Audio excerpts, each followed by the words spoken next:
Let's continue to see what a retirement plan should look like. Part 4, Diversify the Time Horizon. We are continuing to look at the retirement process of David and Karen Anderson, who have started their retirement process by dreaming about what they wanted to do with this next season of their lives. As we saw earlier, the Andersons were in a pretty good position. They only needed a 4% growth rate on their investments to protect their dreams. However, they had a problem. Their ideal claiming strategy meant they had a serious financial shortfall the first few years of retirement until their Social Security kicked in. This meant they needed a personalized plan to protect their dreams. Probably the best way to protect their dream is to diversify their assets across both their timeline and across the different worlds of money. Now, there are many different ways to diversify your assets, and each of them has unique strengths and weaknesses.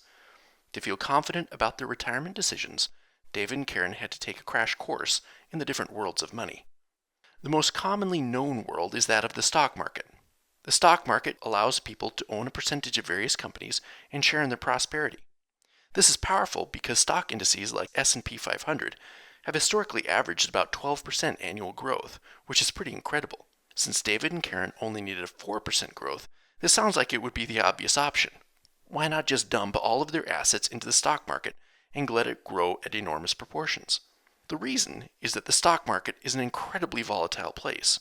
Over long periods, it tends to grow at 12%, but over short periods, it gains and loses much more than that. This volatility is tempting to some people who would like to time the market. This means buying low, like at point A, when the market is low of maybe $50, and selling at point B when it is somewhere like $700.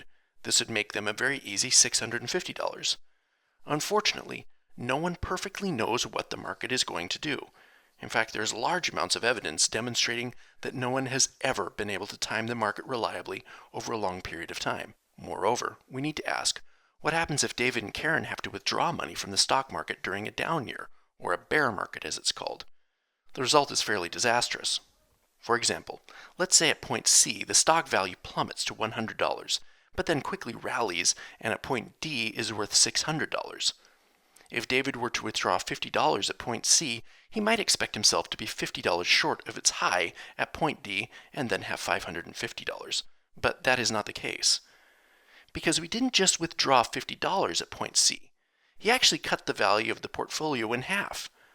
This means there's only half as much money to appreciate in the coming rally. Now his value at point D will only be $300. In short, it's widely agreed that time is the best cure for the volatility of the stock market. So if the Andersons have all of their money in stock, and the stock market experiences a serious correction like it did in 2008, and they need to make those huge withdrawals before claiming Social Security, they might well endanger their dreams and their safety. The Andersons wisely did not want to take that much risk with their retirement. Thankfully, the stock market is not the only way to put our money to work. On the opposite end of the risk spectrum would be that of high-yield savings accounts. These are available through banks and are really just glorified checking accounts. They show very little growth, possibly around 0.5%, and are very boring, but they have a place in retirement because they are extremely liquid and safe. These accounts are actually guaranteed by the FDIC, so unless the entire country collapses, which is unlikely, this money would be safe. Unfortunately, its growth rate is too slow to outpace inflation. There is yet another world of money that we ought to keep in mind. Annuities are contracts with insurance companies who assume the risk of investment for us. We can buy an annuity contract, which will act as an extremely safe savings vehicle and provide a slightly greater rate of growth, possibly around 2.7%, depending on what contracts are being offered at the time. Finally, there's the option of a more aggressive vehicle we call a hybrid. One of these examples is a fixed indexed annuity. This is still a contract with an insurance company, so our money isn't actually in the stock market. But the contract is set up to be linked to a public index, like the S&P 500, for example. What is great about these is that they often allow the contract owner to participate in market growth up to a certain percent, for example, 7.5%.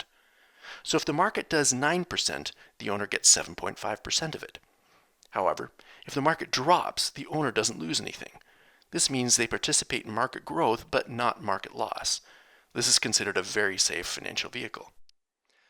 After learning about the worlds of money, we recommended that the Andersons diversify, not only their holdings, but also their time by dividing their assets into different accounts to be used at different times. The general theory of our sound retirement blueprint goes like this. We have one account that will fund their life for 0 to 5 years. We make sure everything in this account is safe from market volatility. Because it will be spent first, we're not too worried about inflation risk. An example of this account will be a checking account. We then have a second account that will be spent in 5 to 10 years. We can take more risk with this account as it will have time to grow without being touched. We might use a high-yield savings account for this, or laddered CDs. We then have a third account that will be spent in 10 to 15 years. We can take even more risk with this account because it won't be touched for a decade. A hybrid annuity might be a good option here because it usually gives us safety and growth in exchange for a degree of inaccessibility. Finally, in our last account, we place higher risk, longer-term investments, which we won't access for more than 15 years. This will give us a significant amount of time to grow at higher rates while weathering market volatility. Then in 15 years, as all of these begin to be spent, this growth account is open to replenish the other accounts and begin the process again. Let's keep in mind that no two plans are identical, and the sound retirement blueprint will be distinct to each individual. For the Andersons, they had $45,000 in savings, $300,000 in Roth mutual funds, and $450,000 in an IRA. As we applied the theory to them, it would look something like this. Because they were going to receive a significant Social Security benefit at age 70, we had to primarily solve for their initial cash shortfall. After the market crash in 2008, the Andersons wanted their portfolio to be extremely conservative. Therefore, we kept the $45,000 in their checking account with minimal growth. They wanted this as an easily accessible emergency fund. We then put $300,000 of their IRA into a high-yield savings account, which only gave them 0.5% interest. This is a very low growth rate, but it didn't matter. We only had to fund their dreams for 5 years until they could start implementing their ideal Social Security plan, after which most of their cash flow needs were solved. We took the rest of their IRA account and bought a fixed annuity, which gave 2.7% guaranteed growth. Now, this wasn't very much growth, and we could have probably seen more if we bought a hybrid fixed indexed annuity. But they personally wanted the predictability of a fixed annuity for their 5 to 15-year account. As you will soon see, it worked well enough.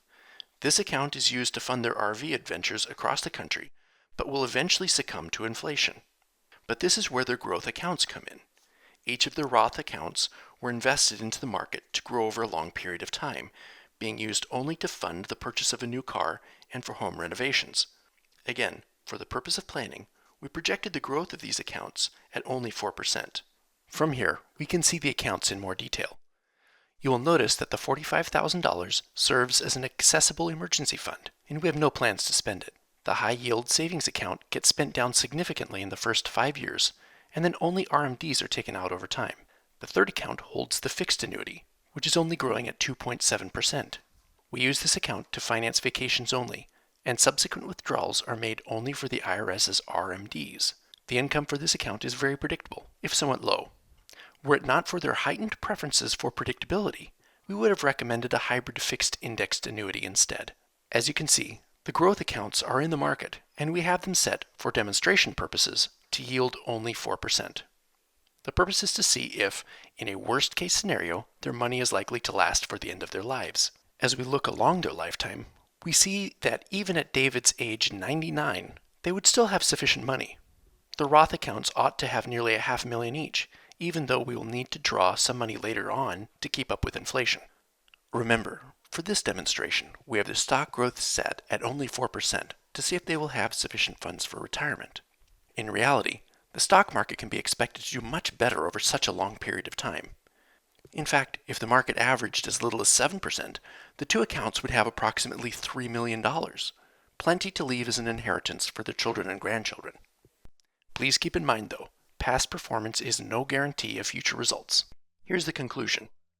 By diversifying across their timeline, and not just across market segments, the Andersons achieved an extremely high level of security, in addition to strong possibility of market growth. Please remember, every plan needs to be personalized to individual goals, personality, and situations. This video is intended to explain the planning principle only, and should only be implemented by your financial advisor. If you're interested in learning more, please click here to set up your free 15-minute phone consultation. Also, for more retirement information, please visit soundretirementplanning.com.